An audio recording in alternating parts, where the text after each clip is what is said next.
यो भिडियो केही दिन अघि क्यानले राखेको वान डे मेकअप सेमिनारको हो है। म त्यहाँ उहाँको मेकअप टेक्निक सिक्न गएकी थिएँ, तर फर्किँदा उहाँको व्यक्तित्वको फ्यान भएर फर्किएँ। साँच्चै भन्नुपर्दा म आजसम्म कुनै पनि सेलिब्रिटीको डाई हार्ड फ्यान भएकी नै छैन। तर जुन दिन मैले मिस्टर चिराग शर्मालाई प्रत्यक्ष देखेँ, त्यो दिनदेखि उहाँप्रतिको सम्मान र आकर्षण झन बढ्दै गयो। सोशल मिडियामा जति राम्रो देखिनुहुन्छ नि, वास्तविक जीवनमा त्योभन्दा पनि धेरै राम्रो, विनम्र र प्रेरणादायी हुनुहुँदो रहेछ।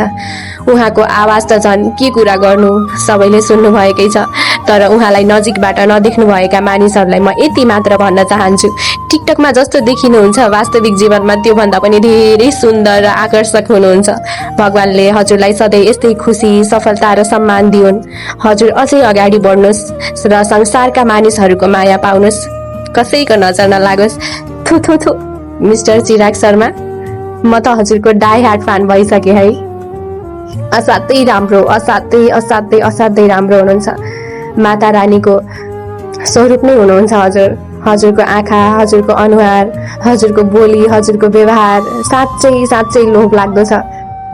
हजुरलाई कसैको नकारात्मक नजर नलागोस् है। धेरै धेरै धेरै माया अनि धेरै सम्मान।